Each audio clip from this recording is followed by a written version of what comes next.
अगर आप 2026 में कार लेने का सोच रहे हो तो भाई एक काम करो, बस 2 मिनट रुक जाओ, क्योंकि हो सकता है आज जो गाड़ी आपको सबसे बेस्ट लग रही है वही कुछ महीनों बाद आपको खुद ही आउटडेटेड लगने लगे और तब दिल से एक ही लाइन निकले, यार थोड़ा रुक जाता तो मजा आ जाता। क्योंकि आने वाला टाइम सिर्फ नए लॉन्च का नहीं बल्कि ऐसा समय हो सकता है जहां इंडियन कार मार्केट में बड़ा गेम पलट जाए। आज जो गाड़ियां सड़कों पर राज कर रही हैं, क्रीटा, नेक्सन, ब्रेजा, सेल्टोस, हो सकता है आने वाले टाइम में इन्हें भी कड़ी टक्कर मिले। और आज मैं आपको दिखाने वाला हूँ 8 ऐसी कार्स जो या तो ग्लोबल मार्केट में ऑलरेडी अच्छा परफॉर्म कर रही है या फिर इंडिया में आने की इतनी स्ट्रॉन्ग चर्चा है कि अगर ये आ गई तो सीधा सिस्टम हिला सकती है। और भाई नंबर 1 वाली कार अगर सही प्राइस पर आई तो लोगों की पूरी बाइंग प्लानिंग बदल सकती है। वीडियो को आखिर तक देखना क्योंकि ये लिस्ट हल्की नहीं है और अगर आप सच में फ्यूचर प्लानिंग कर रहे हो तो एक लाइक जरूर कर देना। अब शुरू करते हैं नंबर 8 से, Maruti Suzuki Swift strong hybrid. Swift ये नाम सुनते ही एक अलग ही इमोशन आता है। ये वो कार है जिसे हर इंडियन ने कभी न कभी सीरियसली कंसिडर किया है, लेकिन अब प्रॉब्लम क्या है? Fuel cost. आज के टाइम में हर दूसरा इंसान पेट्रोल के खर्च से परेशान है, महीने का बजट डिस्टर्ब हो जाता है और यहीं पर हाइब्रिड टेक्नोलॉजी काम आती है। अब थोड़ा प्रैक्टिकल सोचो, अगर रोज 20 से 25 किलोमीटर चलाते हो, महीने में 600-700 किलोमीटर, तो फ्यूल सेविंग कितनी बड़ी चीज बन जाती है। कई लोगों के लिए ईएमआई से ज्यादा पेट्रोल खर्च हो जाता है और अगर हाइब्रिड सिस्टम इस खर्च को कम कर दे तो नेचुरली बायर अट्रैक्ट होगा। यही रीजन है कि ग्लोबल मार्केट में हाइब्रिड कार्स तेजी से बढ़ रही है और इंडिया भी धीरे धीरे उसी डायरेक्शन में जा रहा है। लेकिन यहाँ इंफ्रास्ट्रक्चर की टेंशन नहीं होती, ईवी में चार्जिंग का इशू होता है, हाइब्रिड में नहीं। अब अगर स्विफ्ट स्ट्रॉन्ग हाइब्रिड बनती है तो ये उन लोगों के लिए परफेक्ट हो सकती है जो डेली यूजेज ज्यादा करते हैं, ऑफिस कम्यूट, फैमिली यूज,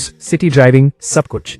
लेकिन एक और इंटरेस्टिंग चीज, रीसेल। मारुति की कार्स रीसेल में स्ट्रॉन्ग होती हैं। अगर हाइब्रिड वर्जन आता है और सक्सेसफुल होता है तो रीसेल भी स्ट्रॉन्ग रह सकता है। अब ऑनेस्टली बताओ, अगर माइलेज प्लस रीसेल दोनों स्ट्रॉन्ग मिल जाए, क्या तुम स्विफ्ट कंसिडर करोगे? कमेंट में जरूर बताना। अब आगे बढ़ते हैं नंबर 7 की तरफ, Maruti Fronx strong hybrid. Fronx एक ऐसी कार है जिसने धीरे धीरे अपनी जगह बनाई है। शुरू में लोग कंफ्यूज थे, लेकिन अब लोग इसे समझने लगे हैं।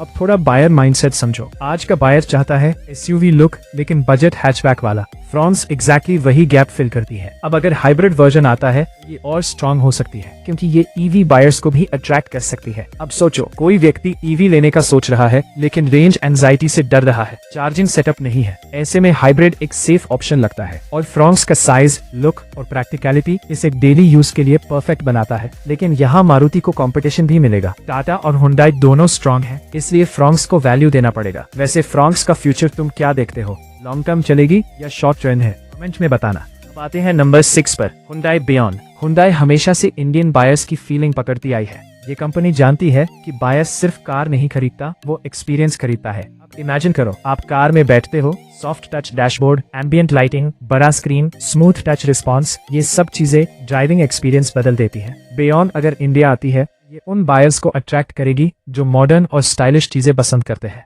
लेकिन एक और एंगल है ब्रांड परसेप्शन। हुंडई को लोग स्टाइलिश ब्रांड मानते हैं और ये चीज सेल्स में बहुत हेल्प करती है। अब अगर प्राइस अग्रेसिव रखा गया तो बियॉन्ड स्ट्रॉन्ग कंपटीशन दे सकती है। और अगर आपको भी ऐसी मॉडर्न कार्स पसंद है तो वीडियो को लाइक कर देना ताकि मुझे पता चले कि ऐसे टॉपिक्स पर और कंटेंट बनाओ। अब नंबर 5, सुजुकी एक्सपी। ये कार पूरी तरह अलग सोच की है। ये उन लोगों के लिए है जो भीड़ से हटकर कुछ लेना चाहते हैं। अब इंडिया में धीरे धीरे माइंडसेट बदल रहा है। पहले लोग सेफ ऑप्शन लेते थे, अब लोग यूनिक चीजें ट्राई कर रहे हैं। एक्सपी का डिजाइन बॉक्सी है लेकिन प्रैक्टिकल भी है, अंदर स्पेस अच्छा मिलता है, सिटी यूज के लिए इजी है। अब सोचो, छोटी रोड्स, टाइट पार्किंग, ट्रैफिक, ऐसे में कॉम्पैक्ट कार बहुत यूजफुल होती है। लेकिन चैलेंज ये है कि इंडियन बायर्स डिजाइन को कैसे एक्सेप्ट करेंगे, क्योंकि यहाँ लोग लुक पर बहुत डिपेंड करते हैं। अगर सही तरीके से मार्केट किया गया तो ये कल्ट फॉलोइंग बना सकती है। अब तुम बताओ, ऐसी यूनिक कार लोगे या सेफ ऑप्शन? कमेंट में जरूर बताना। अब नंबर 4, होंडा ZR-V। होंडा के फैंस अभी भी वेट कर रहे हैं कुछ बड़ा देखने के लिए, क्योंकि होंडा की बिगेस्ट स्ट्रेंथ है रिलायबिलिटी। अब इमेजिन करो, आपने कार ली और 6-7 साल तक टेंशन फ्री चल रही है। यही होंडा का यूएसपी है। लेकिन आज का बायर थोड़ा डिमांडिंग हो गया है, उसे रिलायबिलिटी के साथ फीचर्स भी चाहिए, डिजाइन भी चाहिए। ZR-V अगर इंडिया आती है तो ये बैलेंस बना सकती है, प्रीमियम फील प्लस रिलायबिलिटी। लेकिन होंडा को प्राइसिंग बहुत स्मार्ट रखनी पड़ेगी क्योंकि कंपटीशन ऑलरेडी स्ट्रॉन्ग है। अब ऑनेस्टली बताओ, अगर तुम्हें long term peace of mind चाहिए तो क्या तुम होंडा कंसिडर करोगे? कमेंट में बताना। अब नंबर 3, टोयोटा रेज। टोयोटा का गेम सिंपल है, ट्रस्ट, रिलायबिलिटी। अब सोचो, अगर कॉम्पैक्ट एसयूवी सेगमेंट में टोयोटा स्ट्रॉन्ग एंट्री करता है तो बहुत लोग शिफ्ट कर सकते हैं। Middle class buyers specially Toyota को प्रेफर करते हैं क्योंकि मेंटेनेंस कम रहता है। रेज अगर अग्रेसिव प्राइसिंग के साथ आती है तो ये साइलेंट किलर साबित हो सकती है।